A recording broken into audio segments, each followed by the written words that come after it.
Welcome to Breaking the Line, the ECNL Podcast, a bi-weekly look at all things related to the growing elite clubs nationally, the ECNL.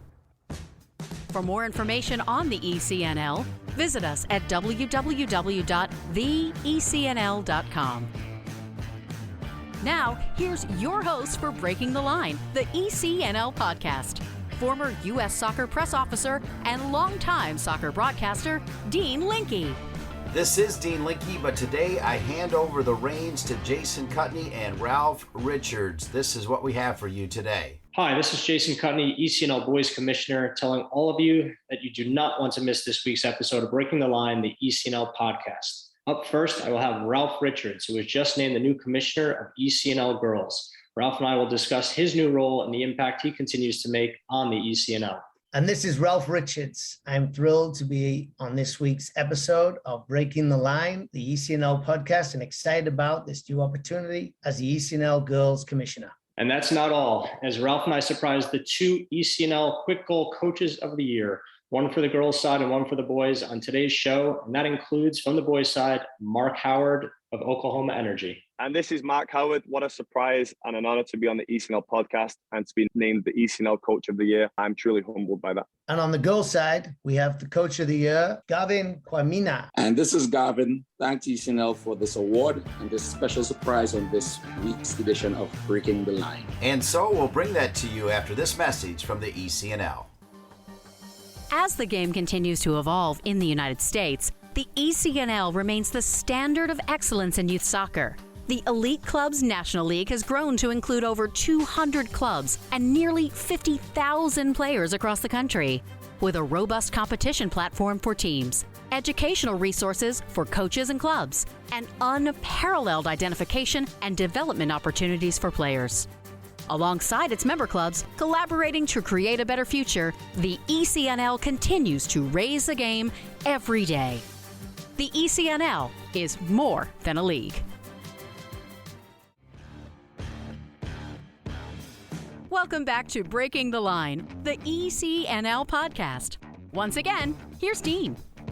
I am Dean Linke, but as you just heard, I turn the keys over right now to Jason Kutney, the ECNL Boys Commissioner. Thank you, Dean. And in addition to having two top-level coaches as our guests on the show today, to which I'll get to in a minute, it's with great excitement that I'm joined by an excellent co-host on this week's episode of Breaking the Line, the ECNL Podcast, the legend himself, Ralph Richards, the recently announced brand new league commissioner of the ECNL Girls.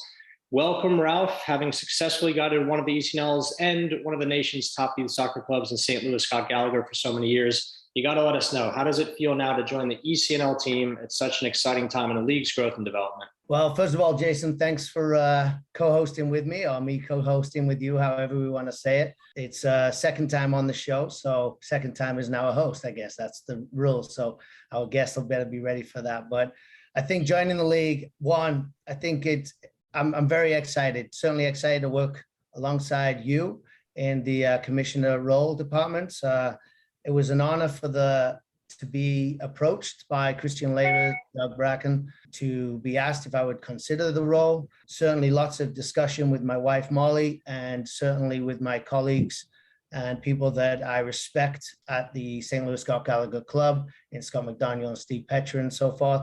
Once all the conversations were said and had, it was just an excellent, again, opportunity to work in the best youth league, be surrounded by some amazing, talented people in our back office, certainly with Christian, Doug, and Jen, but there's so many others, as you know. And more importantly, I think it's, an opportunity for me to help continue shaping the landscape of the youth soccer on the girls' side. So excited to be a part of it, and I'm excited to be on this podcast. Like I can say, having coached with you in the past at a national training camp, one of the best people, one of the nicest people that I've met in the game. I still hold it out there that you did beat me in a pull-up contest, which I will never get over. But excellent to work with you on the field. I know the passion that you bring. I know you'll bring that to the ECNL as well. I've been humbled myself since joining the ECNL team a few years ago with how excellent everyone is within that office. You'll be a great addition to the team, and we look forward to the growth of the girls' side with you in charge. So welcome. And with that, want to introduce the real stars of the show here. It's certainly not about Ralph and I being on this show together. No one wants to hear us talk. We have our esteemed coaches. Both of them have led their teams this year to national championships in the ECNL. Amazing to have these guys on board. Ralph, why don't you help me with introducing our first coach from the ECNL girls side? Yeah, our first coach, our special guest that I want to say is Garvin Quamina, and I don't know if I got that right, but I hope I did. He also goes by Coach G.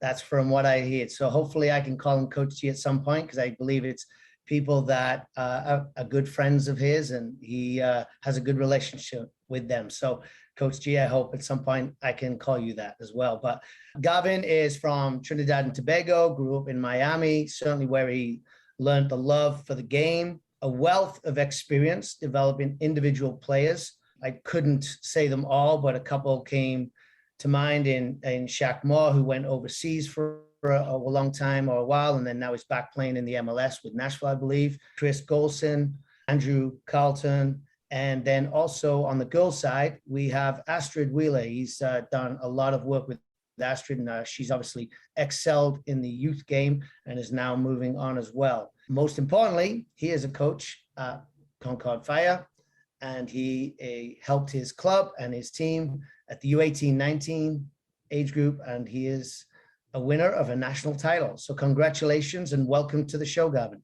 Thank you. I appreciate that. It's a pleasure to be here.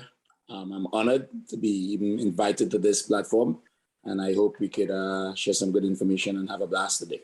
Well, welcome, Garvin. And on the ECNL boys side, where do I begin with Mark Howard? Let's see. So born in Salford, Greater Manchester. He's a Manchester boy. That's right, Manchester United. Came up through the Manchester United system all the way, I think, through 2005 or 6. Then he transferred, and correct me if I'm wrong here, Mark, I believe he went to the Danish Superliga, the champions, to Brøndby at that time. And they had recently hired the Manchester United reserve team coach, Renee Meulenstein, at that point as their manager. So went over there, happened to play there for a few years, successfully won the Royal League Cup with Brøndby, somehow secured a penalty as a center back in the final that led to, I think, if I look correctly, or Martin Eriksson scoring the 1-0 win over FC Copenhagen. I don't know how you got the PK. I'm sure you dove. Go on with it. But to cap it off, after that, he was named Brøndby's Player of the Year in 2007. Would later move on to the U.S. and sign for Oklahoma Energy, and jumped into the youth game for coaching. So welcome to the show, Mark. Thank you so much. Sometimes Wikipedia isn't always accurate, though, Jason. The good news is, Mark, our listeners have no idea what you're saying because of your accent. So even if you make fun of me, we should get through it okay here today. I told you, make sure we get the subtitles on. We'll have to add those. Our creative team will be very busy on the edits on this one.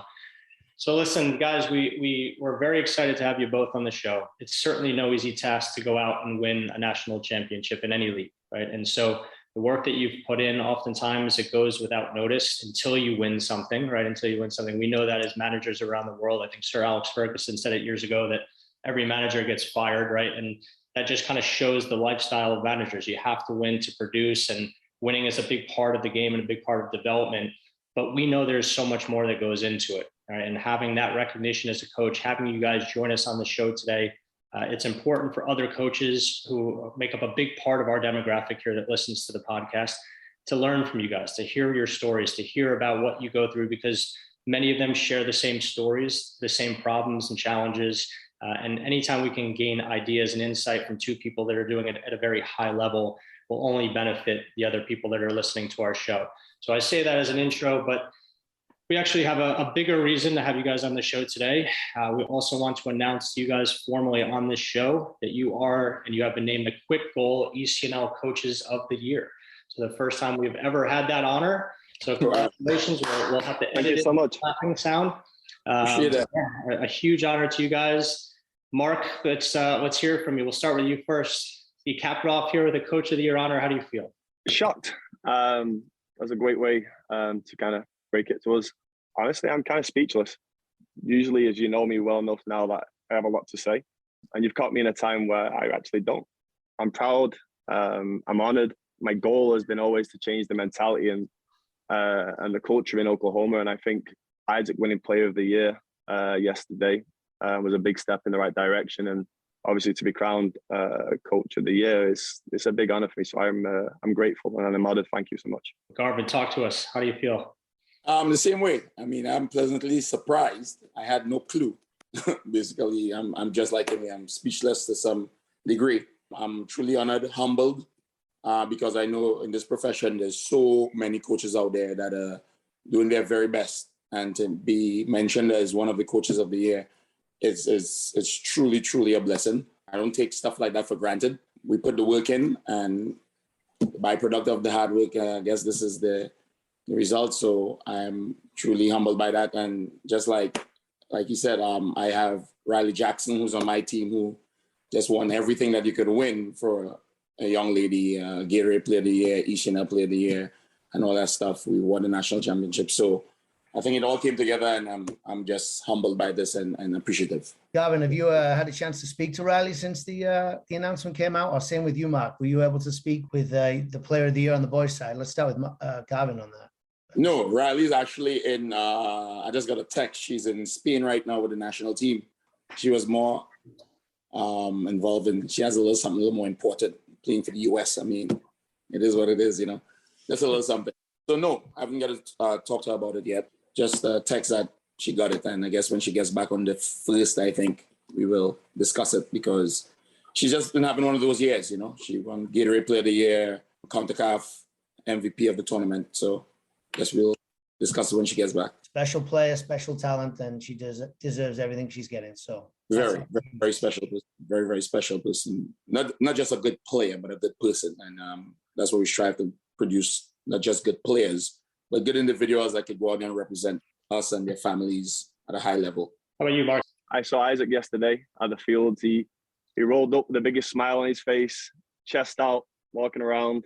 The kid was thrilled. And what was actually nice is we had an ECNL day where all the teams were practicing. So him to come on and everybody gave him a round of applause, clap. It's an inspiration. The kid's a humble kid, a lovely kid, very respectful kid. And it's an inspiration for all the younger ones, the 2010s, the 2009s, the 2008s that was all watching him just walk on the field yesterday. But that boy was walking around like Conor McGregor yesterday at practice. I let him have his day, let's say that. Well, listen, guys, we will be back with our 2022 Kwik Goal ECNL Coaches of the Year after this break.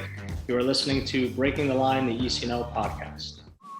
The ECNL is pleased to announce Kwik Goal as the official goal provider and partner for ECNL Girls and ECNL Boys, a new partnership created to support the growth and development of the country's top players, clubs, and coaches. At all national events, including national playoffs and national finals, the Kwik Goal Coaches Corner will provide hospitality and social space for ECNL Girls, ECNL Boys, and collegiate coaches. Kwik Goal will also be the presenting sponsor of the National Championship winning ECNL Girls and ECNL Boys Coaches of the Year and the ECNL Girls and ECNL Boys Goals of the Year. Kwik Goal looks forward to helping the ECNL continue to elevate the standards of youth soccer and provide more opportunities to players on and off the field in the coming years.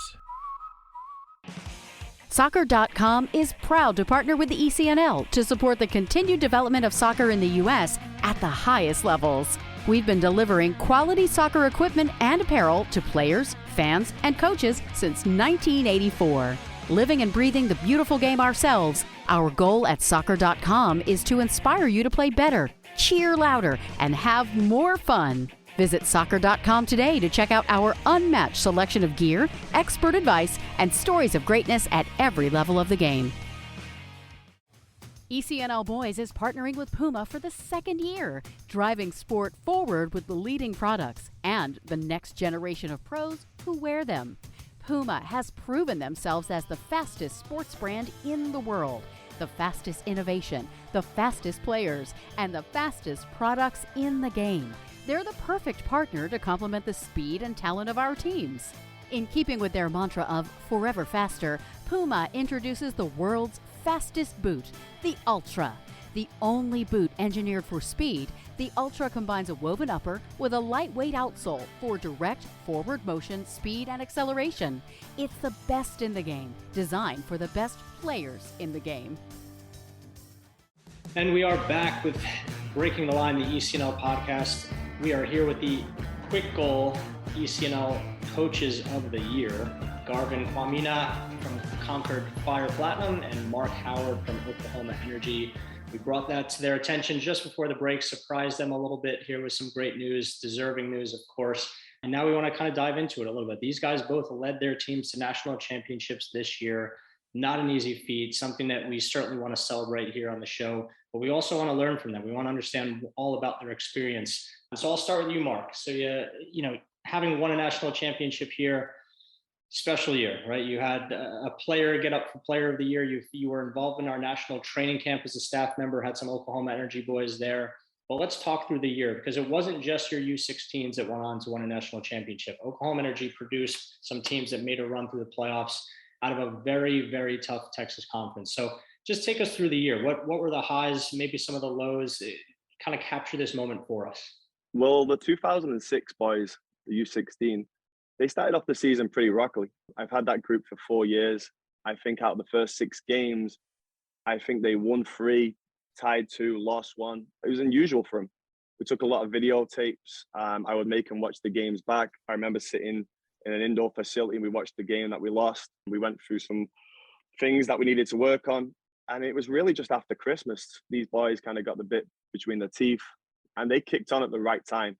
Usually teams peak early on in the year. This team peaked at the right time. The previous year, their first year in ECNL, they finished first in the Texan Conference, and they was convincing in the first year. Second year, they struggled a little bit, like I said at the start, but they found their groove right at the right time. They deserved a lot of credit there. But we had 4 out of 6 teams advance into nationals. My U14, 2008, they got through to the last 16. That was a successful team. They lost in the semifinal of the FC Dallas Cup on PKs. They finished the season undefeated. They was quite unlucky as well. They come up against a good Seattle United team in the last 16. 07s, U15s, they did pretty well. They was unfortunate not to advance to the last 16. And the 2009s, that was their first year playing ECNL. It was a great learning experience for them. I'm sure they're going to be better equipped this year for the season. They've obviously got a new coach in place right now, new ideas, trying to implement his style. So it's an exciting time for the teams. With that, I mean, you go through a season, you get to the playoffs, the players are kind of introduced to the pressures of the playoffs, right? What did that change about how you performed on the field? Because I saw it with just walking around from field to field with the coaches. You could sense the pressure amongst the coaches. You can understand that the pressure was on, so to speak. The players, it was interesting. Certain players, I think we saw them rise to the occasion of that event, and others struggled to find their form through the early stages of games. What was it about your U16 team that helped propel them to that final championship game? I would try and take the pressure off them. You could call it a little bit man management. I like to stay calm before the games, a little bit laughing and joking. I used to always kind of try and motivate them. I used to always say, you're just a small team from Oklahoma. Nobody really recognizes you. Stay humbled. Make sure you're representing your families, where you're from. I told them they had an opportunity to really do something special, not just for themselves, but for the future of Oklahoma soccer. I think Oklahoma soccer is on the rise. I remind them every single time, be humble and make sure you work hard. You're doing something special. You're on the track to do something really special. And like I just kept reminding them over and over again. I showed them some quotes, some past things about Oklahoma soccer, shared some stories with them, and they took it the bit between their teeth. They had some really tough games, especially in the quarterfinal, semifinal. We played against a good Arlington side, a good Pipeline team. We obviously won both games in a PK shootout, but it's not luck. In a PK shootout, sometimes to me, it's like it's a luck, it's a toss of the coin. I agree that to a certain extent, but them boys practiced for a month solid, because I knew going into the nationals that we're not going to have any extra time. So we would work religiously on PKs after practice over and over again.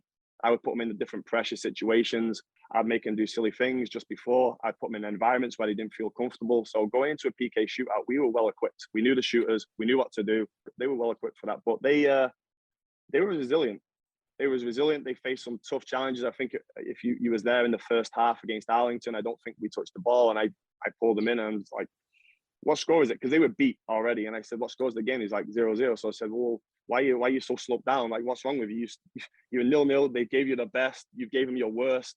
Now let's kick into gear. And it just transpired into the games. And I was proud of them at the end of that game. They went through a lot of adversity. I think I switched formation 3 times in the course of the game, which is quite crazy, but they adapted. And that group is very, very resilient. I can relate to the PK shootout, the pressures that the players go under, and you're right, they train. The U16 team I had went to the finals, won a national title as well. But as we were in Richmond and getting ready, we've been training PKs, and now our PKs are on Insta. They're all over the place. Every coach knows exactly where all our kids are going and who's taking them and all that stuff. So, and you're watching them. But at the same time, the Thursday before we played our first game out in Richmond, OP was out there. And so we did a shootout against them just off the cuff.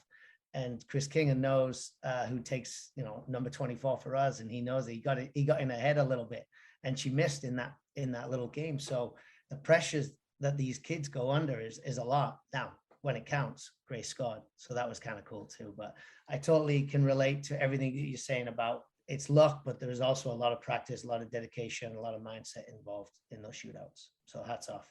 What was interesting is the England international team, we always struggle with PK shootouts. And I told the boys before, I was like, listen, you've got 2 English coaches on the sideline. Everything's against you already. I said, we're not successful in PK shootouts.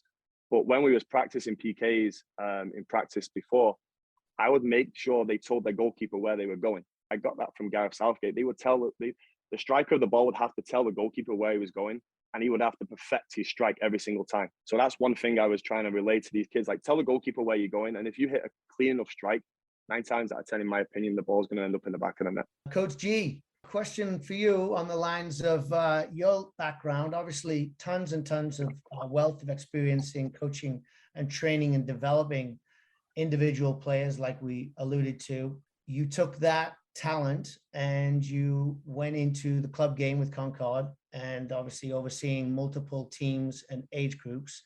Talk about the transition from individual training and development, and obviously you take care of the individual and what's right for them. How does that work, and how does that translate, and how did that help you, your history and experiences help you to train a championship team and be in one of the best clubs in the country, obviously? Well, the first part of it is I did club prior to privates. I did club with Shaq and them when they were boys, U14s. I took them from U13s, 14s, 15s. And then I got out of club and did more private work because the situation was a kind of volatile situation, the club I was in. And when I went back into the private thing, it was fun. And then the key thing is this, in my estimate, is like, you don't develop teams. When the individuals develop, the team gets better, right? So it's the same thing. So it's, if I have a bunch of individuals and we are bringing along the individuals, like, you're left for this week, we get it stronger. The team will improve. You're heading, you can head the ball. We get you to understand how to head the ball. The team will improve. So the collective, it will work with the collective if we truly develop every individual, right? I live by something real simple. No one cares how much you know until they know how much you care. And that was my thing going into it.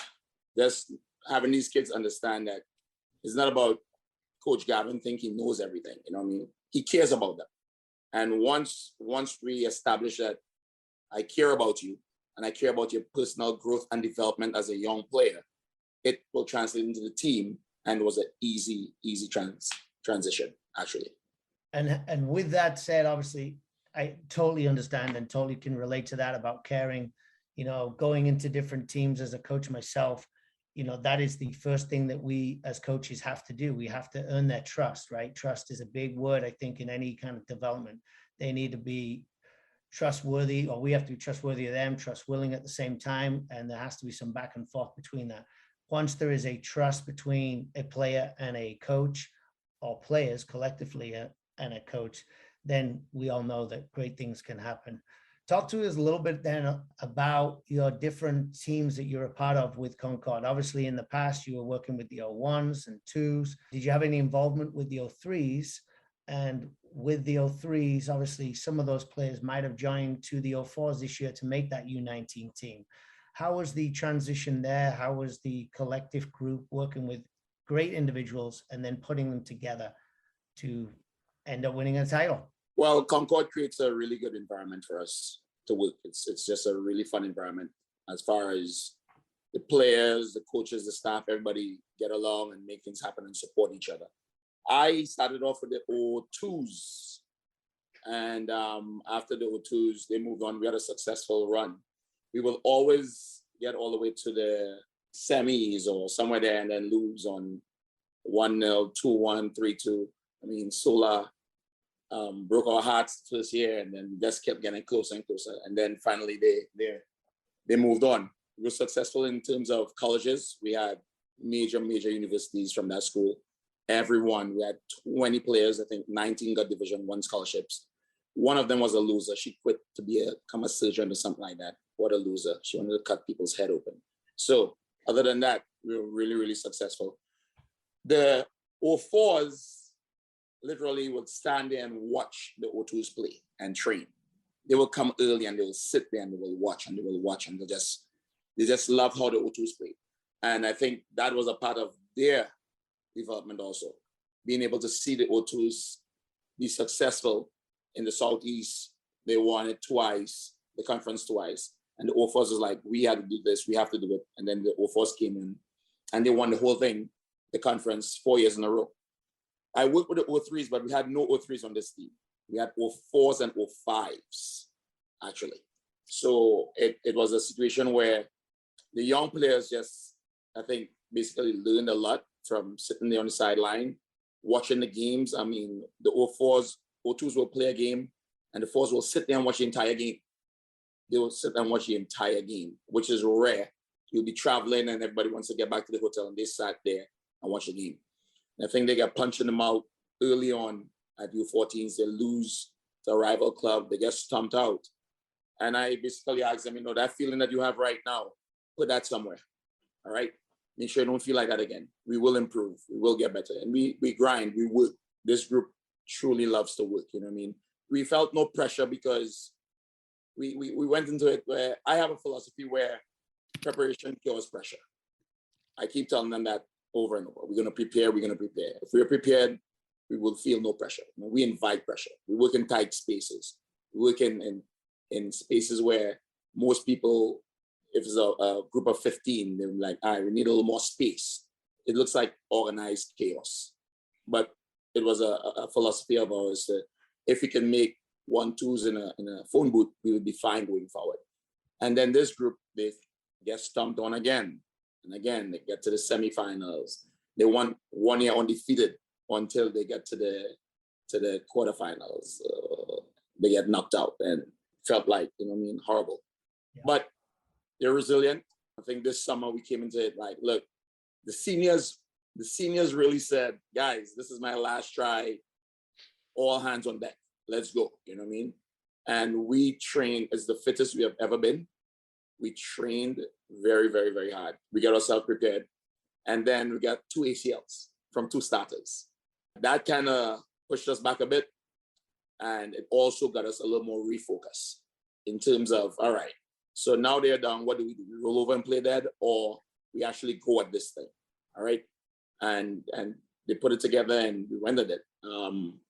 So that was the 04's journey. It's a journey where they literally watch the older ones in the 02s, grab as much as they can from them and put it into their lifestyle, and they just worked, and it worked out for them. I also have 07s and 08s, my junior monsters. They're coming up. They're doing the same thing. They're watching the 04s. They're in awe of the 04s. And actually at Nationals, the 08s came out the group and they looked over and they had one more game, and they looked over and they saw all the 04s sitting there on the sideline, and they went bonkers. It was like, oh my God, is that the 04s watching us? And I mean, they went to town, they played really well, and the 04s was cheering for them. So it's a nice family environment. It's an environment conducive with learning. It's an environment that you will feel comfortable in as a young player.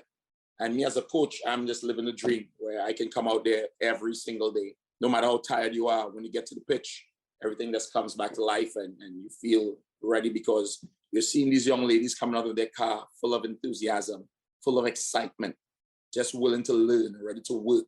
And I can truly say that there's no slackers out there. They come out there and they really and truly put that effort in. So that's the journey that the 04s to the championship was basically learning from the older ones. And I think we're trying the same thing with the younger ones now. They're doing the same thing. And hopefully that brings and breeds some more success within not just my teams, but the club.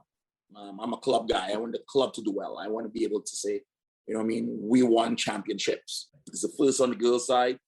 I mean, a million-mile journey starts with one step. And it's a first for the girls' side, and we don't want it to be the last. We had 6 teams qualify for nationals this year. 3 got out of the group. No one went on to the semis and stuff. And as a staff, we got together and said, we have to change that. It has to be a situation where we're all in the final stages, semifinals, finals, to give ourselves a chance.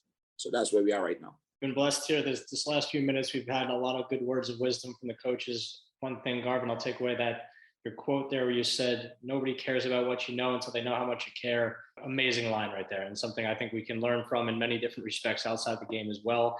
We will take a quick break now. We'll come back after this and finish it out with our special guests here, the ECNL Kwik Goal Coaches of the Year, Garvin Quamina and Mark Howard from Oklahoma Energy and from Concorde, respectively. We thank you guys very much. We'll be back after this news from our partners. Thank you.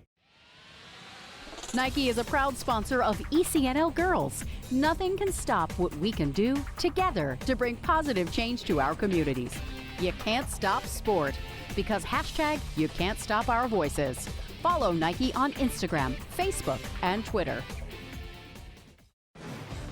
From athletes just starting to turn heads to some of the best athletes to ever play their games, Gatorade shows that they are the proven fuel of the best. For the athletes who give everything, nothing beats Gatorade, the studied, tested, and proven fuel of the ECNL. Welcome back to Breaking the Line, the ECNL Podcast. I'm Jason Kutney, the Boys Commissioner, here with Ralph Richards, the Girls Commissioner, and we are joined by our Kwik Goal ECNL Coaches of the Year, Garvin Quamina from Concorde, and Mark Howard from Oklahoma Energy. Just before the break, we were talking all about just the amazing team dynamic that they have within their clubs, the culture within those clubs, what led to those teams having ultimate success, not just the teams that went on to win the national championships for them, but all the different clubs and teams that were successful within their club, I should say. Now we're going to dive a little bit more into the coaching piece of it. Right? We have a lot of coaches that listen into this show. We want to dive into this with these guys. I was very much blown away this year at the national training camp on the boys' side with the level of the coaches that we had. Mark Howard was one of our lead coaches there. We had a very strong cast of coaches. Years ago, I actually met Ralph Richards when we were on staff together at the ECNL Girls National Training Camp in Portland. I was humbled at that time as well, just being around some great coaches. I really felt like for me, it was the first time that I was pushed way out of my comfort zone as a coach, and I learned a tremendous amount from those around me. I'm interested, Mark, you obviously have a prolific playing background. You played under also some major managers in your career, both as a youth and as a professional. What stood out to you the most when you got to the national training camp? What were the challenges that you faced, and give us a little bit of insight on how you overcame those in that moment? Well, when you go to the national training camp, you're given the best 20 kids. I know I had the best 20 kids. I know Stephen Hoff and Darryl Russell had 20 kids with him there. Is how do I get them to play as a team in such a short space of time? I had Arturo from the Dallas Texans, who I thought did an amazing job with me as well. We just wanted to calm them down, try and implement ideas in a system that was probably different to them from what they're usually playing at their club. I think, we played a 3-5-2 formation. And how could we get those boys to buy into it and implement ideas that I wanted to give them across? I had an absolute blast with that, with the national training camp. Going into it, I didn't know what to expect, but I had a blast with the boys in my group. I had a blast with my assistant coach and getting to know all you guys from the ECNL backroom staff people, Blaine, all the girls and the guys back there. It was a great event. I think the boys enjoyed it. I can speak from my end, for my 2 boys. They didn't know what to expect. They was a little bit nervous, apprehensive going into the camp. And at the end of it, they was just telling all the boys when they got home, this is what happened. This is what we did. I think it also helped them both getting selected in the best 11. I think that gave them a little bit of a perk and a step. But no, going back to your question, it was mainly how do we get those 20 kids to buy into our style, what we want to do, what we want to achieve going into the game. Obviously, going into the game, we had a lot riding on it. I think, as one of the staff members, we was going back and forth with Darryl and Stephen. It was having just a little bit of friendly banter back and forth there. But no, it was just, how do we get them to enjoy themselves, to relax and buy into what we actually want them to do? And I think by the end of it all, we accomplished that. Even though the game got cut, obviously in the second half due to the weather, I was pleased. And I think we got exactly what we wanted out of it. So Ralph, I'm interested to hear from you a little bit on this as well. You mentioned before, you also this year won a national championship. I suddenly realized I'm the only person on this panel that has not done that. You've led teams at a high level, right? SLSG, a top level club nationally. You've taken your team now to the top of that as well. You've been involved in national training camps as well. You've seen the players at the highest level of the game. What is it about the coaches in terms of their demeanor, in terms of their approach, the way they speak to players? What is it about them that you have seen has led to more successful coaches, right? Who is actually hitting the nail on the head and why? What's the special recipe that those coaches have that others lack? I think it goes right to Garvin's point as caring, right? It's the coaches that can have knowledge, which all these coaches in our league do. The coaches that are going to the national training camp, obviously I was out there. We had some younger coaches that are coming through. Collectively, a lot of people from across the country have great ideas. But I think the one thing that they bring that everyone can resonate with is they absolutely care. They want what's best for the individual first and foremost. Doesn't matter if it's for their team or if it's at a national training camp. And then they're very clear and concise about how they explain what they're looking for. And I think that's the main thing, getting a point across in a clear way that a player from the West Coast, the East Coast, the South can then get on the same page quickly in a camp environment, just like Mark was saying. Those camps are incredibly challenging for the coaches, I think, right? As well as for the players. The first couple of days, they're always a little bit tentative as far as coaches feeling like they can be themselves, express themselves, but then also with the players. By the time you get to that third and fourth day, it's like we've been coaching them for 3 or 4 months and they know exactly how it is. And the quality of the players just shines through because everyone's more relaxed. And I think that makes what makes a special coach that can get that message across and create that environment for these players. Well, Garvin, everything that we've been saying so far kind of ties into what you spoke about in the last segment, but let's turn it a little bit more for you in terms of coaches are mentors, right? We try our best to mentor these players beyond the field of play. Who is a mentor for you, right? Who helped you get to the point where you're at within life, within coaching, within your competitiveness, all those types of things? Who really kind of helps steer you in that direction? I have several mentors. I have, obviously I was raised, my mother was a very instrumental part in me being who I am today in respects to just having that discipline. Like, growing up in the islands, sometime you're a little boy, you think you can do whatever you want, escape it doing, just being we call it a little bad little boy, you know what I'm saying? And my mother didn't have that. She was a person of discipline. You have to be disciplined. And I think that is the foundation of who I am. It's a discipline-based thing. I was a good player. I had no discipline as a player, right? So the problem was, for me, I've seen a lot of guys that had a wealth of talent, like so much talent. And you go back to the islands and stuff, and they're right where you left them, right on that bench or area that you grew up, and you said, you come out here and you see people that are being successful and they don't have half the talent that those guys have, but the discipline. I think discipline.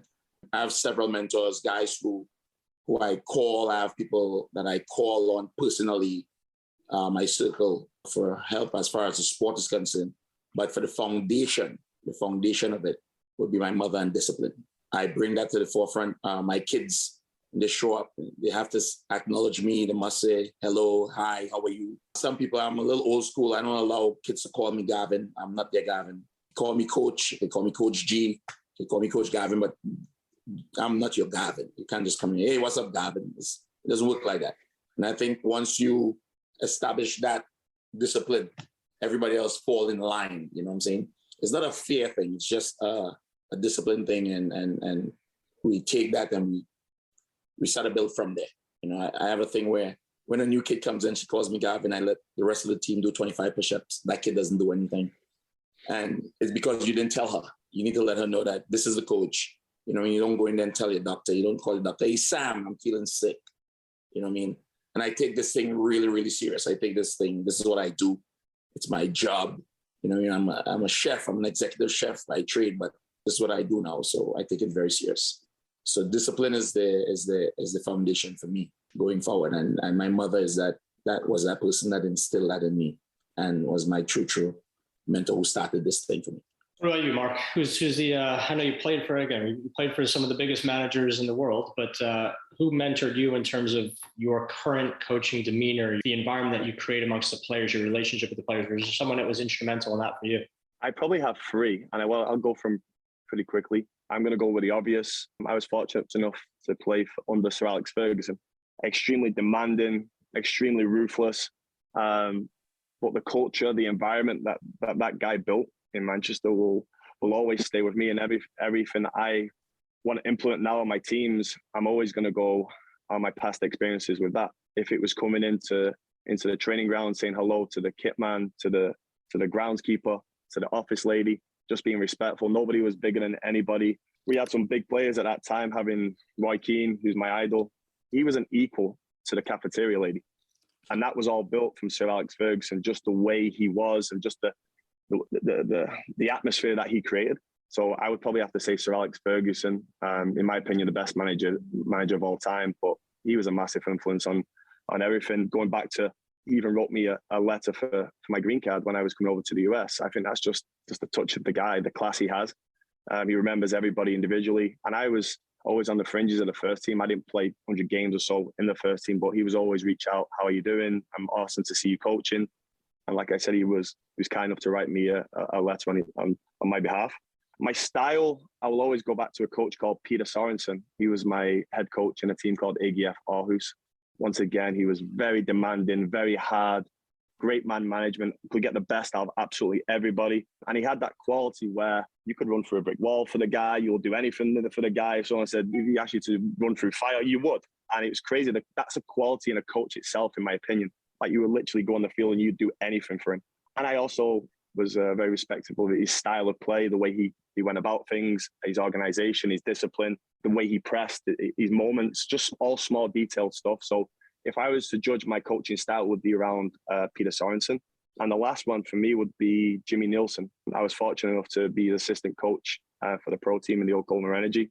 For me, Jimmy, what I took from Jimmy was his presence and his man management skills, second to none. He would wait around after games, signing autographs for kids, waiting around and talking to fans. Some people, me, I'd lose a game, I just want to get off. I would just want to focus on myself in the locker room. No matter what game we win, lose, tie, he would be out there signing autographs. He would have the time for every single person out there. So I would have to put Jimmy Nielsen, who's also a very close friend of mine, in that category. I learned a lot from him just from a purely man management style. So they're three big influences on my coaching style. Follow-up question on that, if I can. Yeah. You get coaches, and I don't know you at all, and I've not coached against you. I haven't seen you on the sidelines, so hopefully one day I can come and meet you and see you coach live.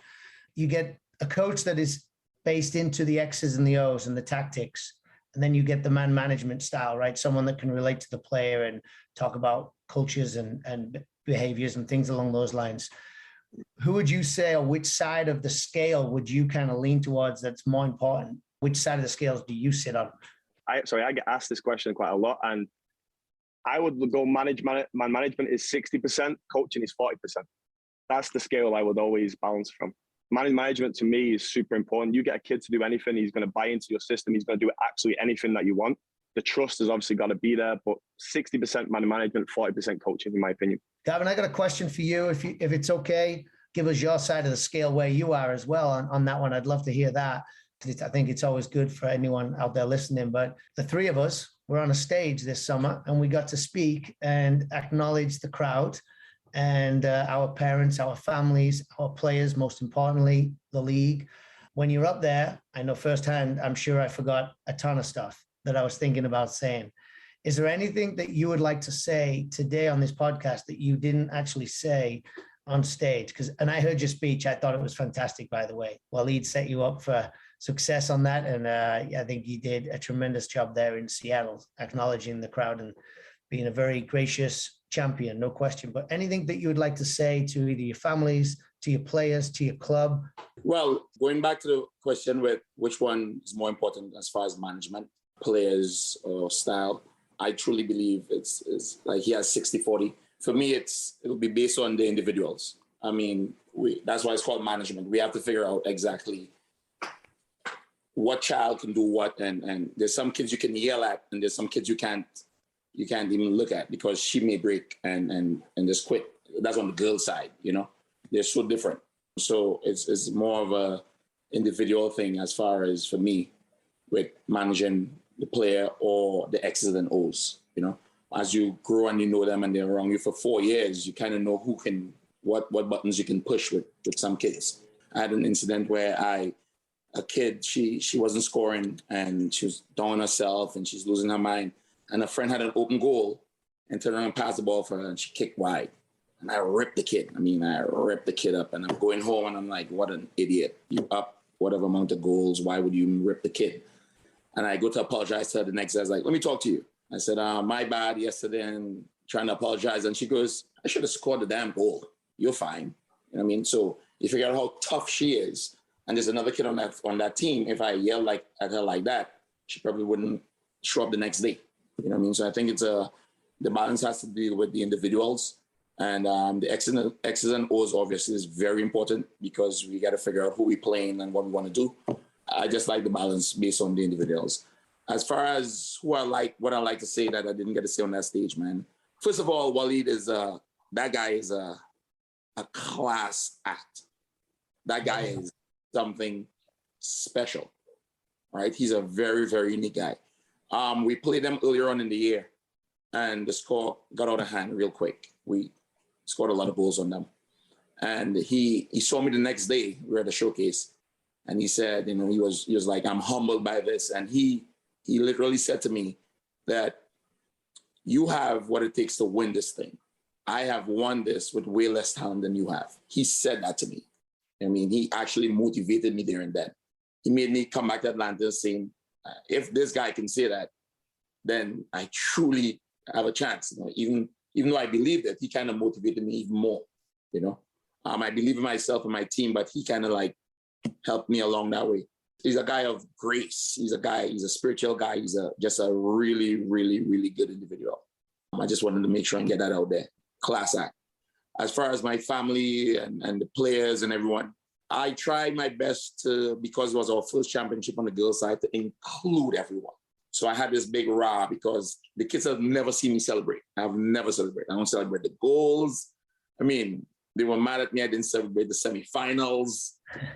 Sitting there going, why? My God, he's not even smiling. He's complaining about a goal we gave up with 10 seconds to go. And it's just who I am. I think there's a time to celebrate, and I think there's times to pay attention to detail. I'm a coach that pay attention to details. I say take care of the paper cut that you get, take care of it, because it can go into gangrene and you can lose your whole hand. So you get a paper cut, clean it up, make sure that doesn't go any further. And that's my philosophy as far as when it comes to the coaching and teaching. So I go and nitpick at the smallest thing that you think is, you pass the ball in the area of the person you think is a good pass. Well, it's a bad pass because she had to turn her shoulders to pick it up. Play it in stride, So the whole thing, I wanted everyone to experience that feeling, that joy that the other kids were feeling, so that they can come back saying, I want this. That's what I was trying to create. I was trying to create an environment where the kids are saying, I want to be on that stage. I want the rah, rah, rah. I want to see Coach Garvin act the fool again. He never acts the fool. He's this disciplinarian guy. I want to see him jump up and down and scream, So that's what he was trying to create.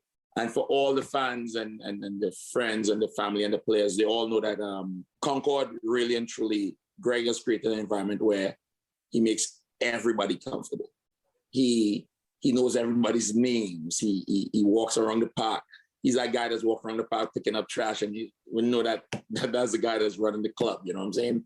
For all of them out there, I'm just ready to get that feeling again, get the others excited again, where they can have a chance to win, succeed, and all the hard work that they do, get a chance to go up on that stage and really and truly show out and get excited and all that good stuff. I'm sure you guys will get a chance again, because I know the culture that you've created and Greg has created at Concorde, there's no question that you guys will be in the running for many, many years to come as winning titles and conferences and championships and potentially pushing on to be the number one club in the country, as most people aspire to do. You are a perfectionist, I know that, and you are also a class act, sir. So congratulations again to you. Appreciate that. Thank you very much. All right, guys. Well, this has been a fantastic episode. Again, we very much appreciate having the two coaches on with us today. Again, Garvin and Mark, the Kwik Goal ECNL Coaches of the Year, the first time we've handed out that honor from Kwik Goal. Kwik Goal will be in touch with you guys with some prizes for you guys to enjoy your winnings. But certainly want to celebrate your season, your year, the way you've handled yourself throughout the ECNL. We always say it all the time that our league is only growing by the clubs, right? And the clubs are the ones that are growing this league. We know that. You guys are the ones developing the players, not the league. We certainly turn to our coaches for inspiration. I got that myself today, listening to the three of you, including Ralph, because I know some very high-level coaches on this podcast with us today. But this was an excellent episode of Breaking the Line, the ECNL Podcast. Thank you guys very much for joining us here today, and best of luck as you go into the 22-23 seasons. Thank you so much. Thank you very much. Appreciate that. And this is Dean Linke thanking Jason and Ralph and congratulating the ECNL Kwik Goal Coaches of the Year. I also want to thank the rest of the great people at the ECNL, including Christian and Jen and Doug and Andrea and Blaine and the entire gang. Cannot forget our producer, Colin Thrash, for each and every one of them. And all of you, I'm Dean Linke. We'll see you in 2 weeks for another edition of Breaking the Line, the ECNL Podcast. Thanks for listening to Breaking the Line, the ECNL Podcast. For more information on the ECNL, visit us at www.theecnl.com. And if you have a suggestion for the show or a great idea for a guest, please email us at info@theecnl.com. Breaking the Line, the ECNL Podcast is an ECNL production. ECNL, more than a league.